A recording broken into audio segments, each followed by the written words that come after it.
And so there you go. Okay, so we're going to start on page 7 in your packet. And we're going to understand this new concept called standard deviation. It's really a very, very foundational concept, kind of a new idea. Okay, so here we go. So standard deviation has to do with the average distance that the data is away from the mean. So we're interested in how varied is the data? How far away is the data from the mean? So the farther away from the mean, the bigger the standard deviation.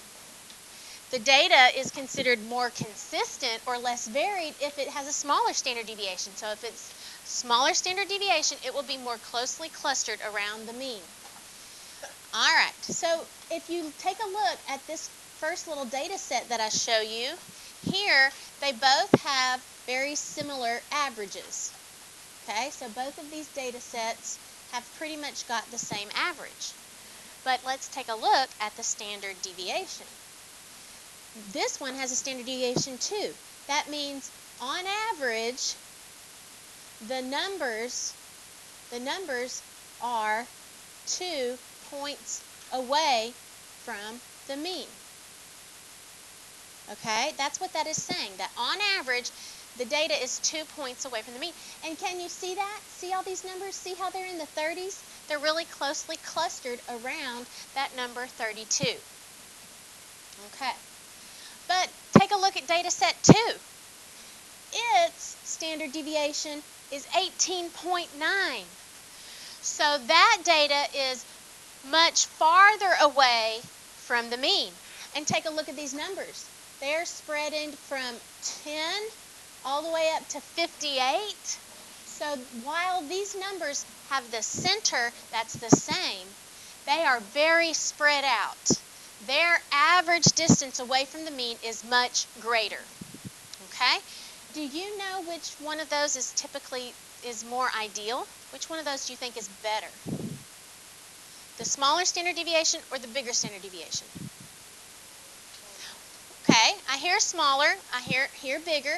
So let's guess, or tell me why you think. If you think smaller, why do you think a smaller standard deviation is better? Okay. Okay, it's more closely clustered around the mean, so it could be that it's more predictable, right? Your data is more predictable, it's closer, okay? What can you say about data that has a big standard deviation? Those numbers are all over the place. They're not that clustered, they're all over the place. Who knows what it is that you're going to come up with at any given day? You may perform very poorly, or you may perform very strongly. Who knows? Okay? So as you can see, the averages of the data sets above are the same. However, the standard deviation of the two data sets are quite different. We examined the spread of those data sets to see the average difference. Now, it is important that we understand this, how it is calculated. So we're going to talk about that. We're going to go through those motions and take a look at how we get that number. So, because I have had students that have gone off to college, and while we'll eventually do our standard deviation in the calculator, okay, because it gets very cumbersome and it's a lot of calculations and a lot of ways you can make a little error to get something wrong. While we'll do ours in the calculator, in college, in fact, I had a student just this semester, she said, tell your students that my professor's making us do the standard deviation by hand. Okay?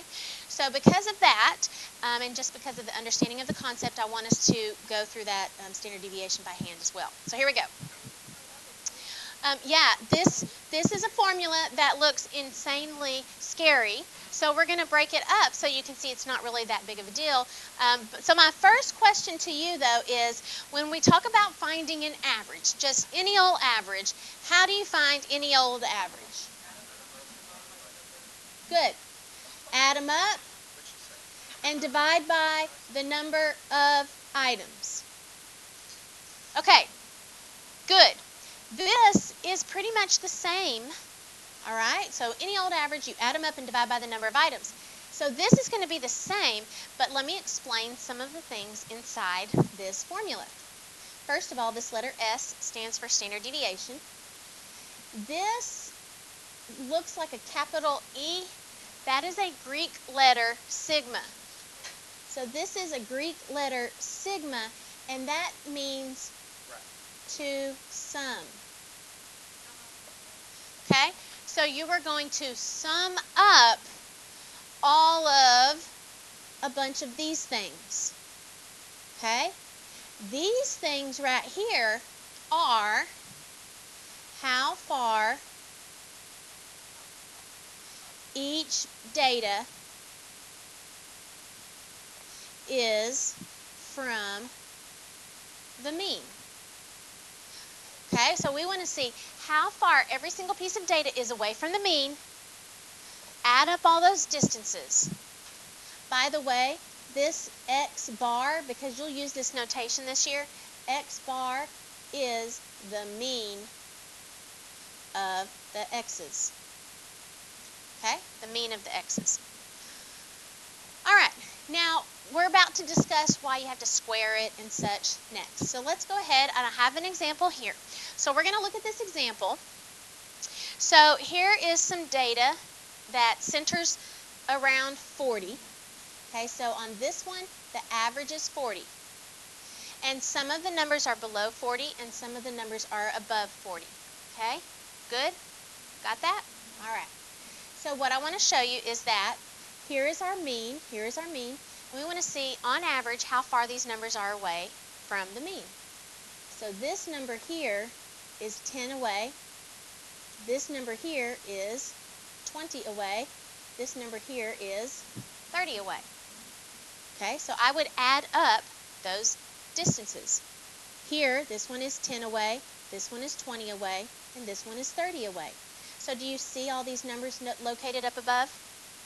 10 below, 20 below, and 30 below. And likewise, 10 above, 20 above, and 30 above.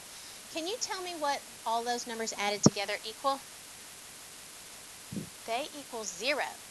If you added negative 30 plus negative 20 plus negative 10 plus 10 plus 20 plus 30, you get a big fat goose egg of 0. And what that would mean is that the average distance away from 40 is 0. Is that true in this case? Is the average distance that these numbers are away 0? No. Absolutely not. That's right. Hey, question. Question. If the average distance away from 40 is 0, then what can you tell me about the numbers? If the average distance away from 40 is 0, what does that say about every single number? They are all 40. Because how can 40 be away from 40? I mean, how can 40 be 0 away from 40? If they're all 40. Be 0 away. How can a number be 0 away from 40? Okay. All right. So here we go. So look here at this, what this little bullet said. It says, if we sum up all of those numbers, we would get 0. And that is not very informative because a standard deviation of 0 implies that every piece of data is the same as the mean. And nothing is any different from the mean. All right, and so that's obviously not the case because I have numbers that are not all 40. So guess what they do in this formula to remedy that? Square it. Because when you square numbers, what happens to them? They become all positive. Because if they become all positive, then can the negatives and the positives cancel each other out? No, they do not cancel each other out. So if you go to the next page up here at the top, in order to avoid having the sum be 0, those deviations, which are the distances away from the mean, are squared. This makes them all positives and the values can be added together without canceling. See, 10 squared is how I got that 100. Negative 10 squared is how we got that 100. 20 squared is how we get 400. Negative 20 squared is how you got that other 400. And so on. And 30 squared and negative 30 squared. So we are now going to sum up. We're going to now sum up these squared deviations. So see, take a look at them. The 100, 400, 900, 100, 400, 900. That equals 2,800. And so that's like the sum. That's what we did. Let's look at the formula. I've got a whole bunch of stuff. Yes, that's that Greek letter. Very good. Let me erase so I've got some stuff. So we just summed up. See, we found the differences. We squared them. And then we summed them all up. Okay, you see that on the formula? We found those differences. We squared them so they don't be negative. And then we summed them all up. Now, you told me, how do you find average? Once you find that sum, what are you supposed to do? Divide by how many items there are. Good. So we should divide by, how many items do we have here? 1, 2, 3, 4, 5, 6, 7. We've got 7 items. So we should divide by 7. And that would give us that average, okay, in a sense. So let's take a look at this. What do you notice, though, about this formula? Does it divide by n? Does it divide by n? N is 7. What are they doing? Can you tell what this says? Yeah, they're dividing by n minus 1. So this is kind of a weird thing. They divide by 6 instead of 7 just to be on the safe side. It's a statistics way of being safe and not getting too close to the answer. So you kind of give yourself some wiggle room. So instead of dividing by the exact number of items, we're going to divide by 1 less than the number of items. Correct. So n is what we would normally think we're dividing by. But in statistics, to be kind of safe and have wiggle room, we're going to divide by 1 less than that.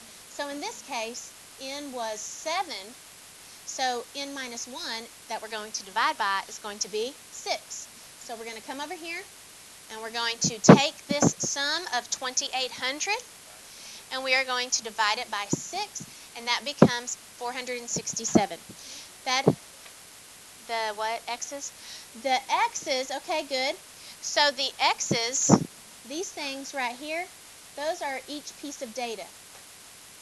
Every piece of data. So the things that our X's are, 10 is an X, 20 is an X, 30 is an X, 40 is an X, and so on.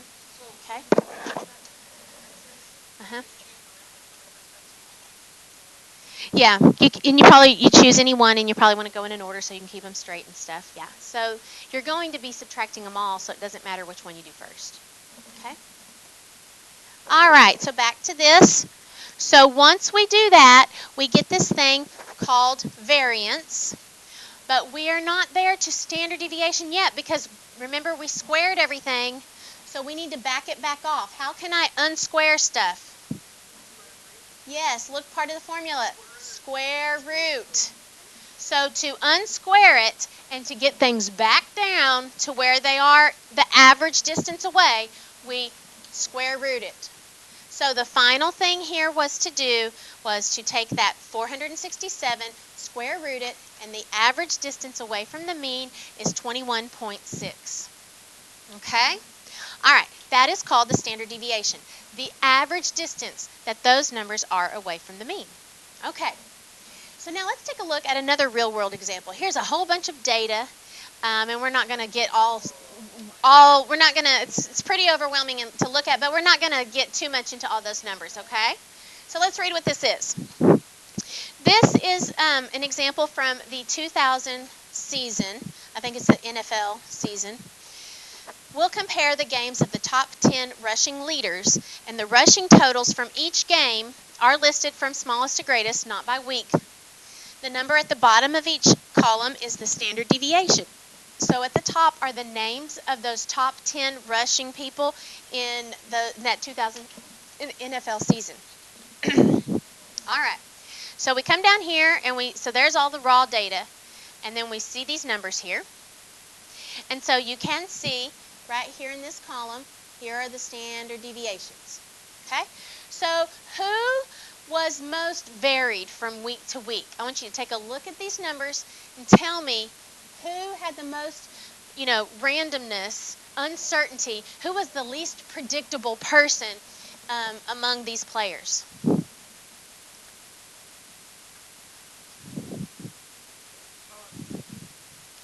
What are you looking for? I'm looking at standard deviation. I'm looking at standard deviation, and I want to find the one where the person was the most, like random. They had way high, way low. They were all spread out. They were all over the place. I want to see the person whose standard deviation was, okay, so let's look at where's Bettis. Is that this one right here?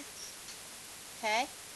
So remember, we're looking for the standard deviation. Or wait. This means on average, his numbers were 36 away from the average. 36 feet or yards, whatever, away from the average. Okay? Aha! Yes. Look at who had the biggest standard deviation. So that means on average, he was 73 away from the mean. So he was all over the place. He had much more variation from week to week. Sometimes he was really good. Sometimes he was really bad. On average, he was all over the place. So who was the most consistent, by the way? Was that this one right here? Oh, no, I see a better one. Who was? Is this number? What's that number? Is that 54 or 34? Okay, is that the smallest? Okay, so whoever this is, that person, what would you say? That person is most consistent. Very good. Correct word. So that person is most consistent in his play. He was much more focused around the mean. Okay. Now, I want us to take a look at these two particular players, Stephen Davis and Corey Dillon, okay? Actually, see, we can say that. Let's go ahead and write that on this here. Let's say that Davis was the most consistent. Okay, he was reliable. He was more focused around his mean. And then we can say about Dillon, what do you want to say about him? Okay, good. Most varied. Okay, from week to week, he was not very reliable. He was not reliable. I mean, we couldn't tell, was he going to do really well or was he going to do very poorly? We couldn't tell from week to week how he was going to be. Okay, so I guarantee you that football, people are looking at this. You want to have somebody that had a good average and was reliable. So let's take a look at these two players, Stephen Davis and Corey Dillon. They both had, look at their averages. What do you say about those two averages between Davis and Dillon? Isn't that funny that we're examining Davis and Dillon, and don't we have a Dillon Davis? Is it spelled the same? Okay. I can't keep all of them straight. Dathan, Dillon, Dane, all those. Okay. All right, but anyway, so we've got an average is pretty close to each other. Average is pretty close. But look at the distribution of their data. What do you have to say about Stephen Davis versus Corey Dillon? Which player would you prefer? If you were a coach, who would you want on your team? I definitely. You want the underdog? You're just that because you think you can coach him out of it? I'm that guy. You're that one? Okay. But the most people who want to win probably want to have a little bit more consistency, and they want who? Davis. Okay, so let's write this here. We want Davis. And why is it that we chose that we want Davis? More consistent. Very good. All right. Very good. So in summary, that is the standard. That is the idea about standard deviation, the average distance from the mean. Okay. So now we're going to do some work on that together. So take a look at your page 8. And I do want you to have a calculator. We're going to do some of this median, okay? So we want to go here. We want to find the mean and the median of number 1. What is the method in your calculator that we have done with that? Stat edit and put it in the list. And then do what? Calc. You have one of those. And then one variable stats. One variable stats. So go do that right now on that first one. So when you put this into your calculator, we have already been, because of our box plots, finding the median and all the 5-number summary. So your median is 133. But I want to remind you that when you pull it up, the very first thing, the very first number at the top is an X bar. The X bar is the mean of X. X bar is the mean of X. Okay? So that very first thing that you come to, X bar at the very top, that means the mean of a sample. Mean of a sample. Rounding to 2 decimal places is good. Mean of a sample. All right. So I want you to do the next set. Please go ahead and put that next set in and find the mean and the median for that as well. So when you guys put this into your calculator, the mean is 192.57 and the median is 189. Now, there's some instructions on the next section. It says, suppose that this first observation is actually not 244, but 204. So I want you to go back to your list and change this particular value to 204, because let's take a look at this real quick. Look at all these numbers in this whole data set. They're all in the upper 100s, and then you got a couple 211s. Would you say that 244 seems to be quite a bit higher than the rest of the data here? So I'm kind of thinking that this 244 might be an outlier because it seems much higher than the rest of the data. So let's see if that was a mistake. Maybe the person put a 244 and they really meant to put 204. So let's see what happens whenever it's 204 instead of 244. So recalculate by fixing that one. Ah, the X bar. Excellent. The X bar is now 189.71. Okay. And the median is, let me pull this down. Hold on a second. Let's see if I can pull this down. There we go. Okay, so the median is 189 both 189. It did not change. So guess what?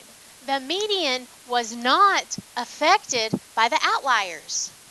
The median was not affected by the outlier. But let's look at the mean. The mean was affected. So the mean, that outlier did what to your mean? The outlier changed it. So when this question says, which measure would you say is non-resistant? So let's talk about what does this mean, non-resistant. Let's see. Let's think about that. Well, let's think, what's resistant mean? What does resistant means? What's a real world way we might use that? Oh, perfect. Perfect. If you have something that's water resistant, then what does that mean? The water doesn't affect it. Okay? The water doesn't affect it. The water doesn't mess it up. So which one of these items, mean or median, is resistant? Which one's resistant? Very good. Because these two were not affected, the median is resistant to outliers. Okay? Good. Non-resistant means it gets messed up by it. Non-resistant means it gets messed up by it. So in this case, the mean got messed up by an outlier and is non-resistant. Very good. Very good. Okay, moving on. Now, we don't see this very much, but just wanted to let you know, a lot of times Well, when you're dealing with real-world data, especially if you think that you have an outlier or something, you might take off the smallest number and the largest number just in case they were mess-ups, and then re-average it. So I'll just go ahead and put that in there. I went in there and I took out the smallest value and the highest value.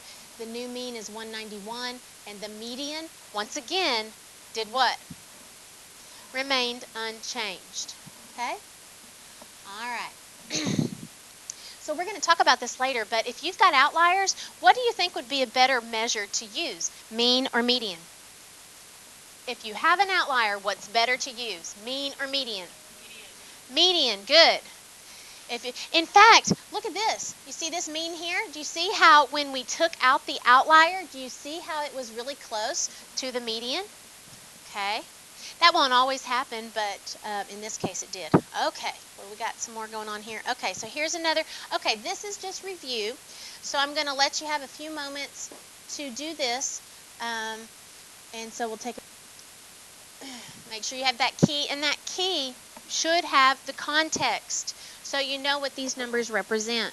So 2, line 0 with a 2 stem and a 0 meant 20 years old, because this is talking about the ages of employees.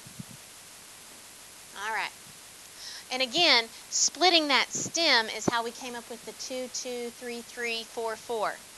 If I had just done a stem plot with 2, 3, and 4, can you tell me what would not have been ideal about that?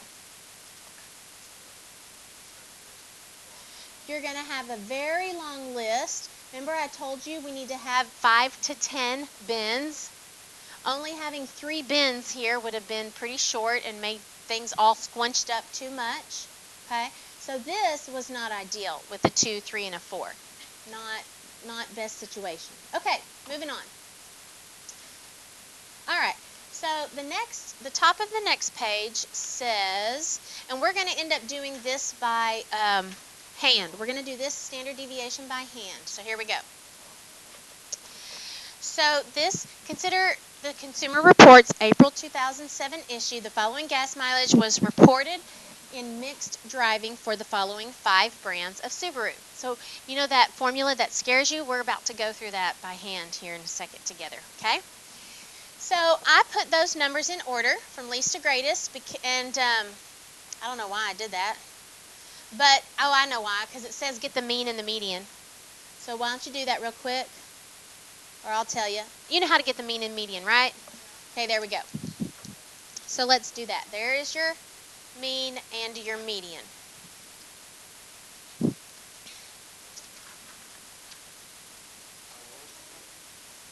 Okay, so the mean X bar was 19.6. And what was the median? 19. Okay. Now, here's this standard deviation formula. I'm going to write it a little bit different. I'm going to write it the way we saw it in the notes. Square root, summation. Okay, there's our summation. X bar. This little I means I'm going to do every individual X. And then what's wrong with them? We don't want them to be negative, so what did we do? Squared them. And then, to be on the safe side, we didn't divide by n, we divided by n minus 1. Very good. Okay, so we're going to come down here and do this for this problem. So first, this thing says the observations. What are the observations of this problem? What are the x values? Yep. 16. Okay, it doesn't matter if they're in order. I'm going to go ahead and just write them down the way they're written there. 16, 22, 23, 18, and 19. Okay, those are the pieces of data. Those are the x's. Okay, so now I want to see how far each one of these deviates from the mean. I need to see how far each one is away from the mean. Isn't that what standard deviation is all about? How far are you away from the mean? So let's see how far each one of these is away from the mean. So I want to see 16 minus the mean and see what that is. 22 minus the mean and write down what that is, and so on. Will you do that right now and actually come up with those values? You can use your calculator. Find every single one of these distances. Okay? All right, so do that. Let's finish this out. Okay, what'd you tell me? What was my deal here? Negative point what? Okay, thank you. Hey, I want to tell you something special about this. Remember, if you added all of these up together, by the way, if you added all those up together, guess what they would equal? They would equal 0. That's the problem, remember? That's why we have to do what with them? Square them all. So I want you to go through here and square these numbers up. Find out, just square them. It's all right. It's written there. You can copy them down. All right, so we squared those numbers so that they didn't total to 0. Because we said, dang, all those numbers total to 0. That's bad. By the way, my numbers here are a little maybe out of your order. I don't know. So when I add those up, so we have now just summed up the squared differences.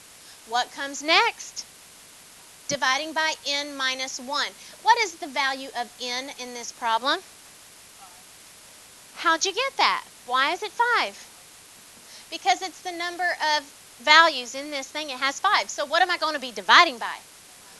You're going to be dividing by 4. So I'm going to take that sum of 33.2, that's what they sum up to, and divide by 4. And the number I get is 8.3, I think. 8.3. That is called the variance. So I've now done everything except for unsquared it. So 8.3 is the variance, and when I unsquare it, how do I unsquare it? Square root it. So I unsquared it, and I got a square root of 2.88. So on average, those cars vary from the mean by 2.88 miles per gallon, or whatever. We're going to look at what happens if we have an outlier, and how does that change that average tomorrow, okay? So that's where we'll start tomorrow.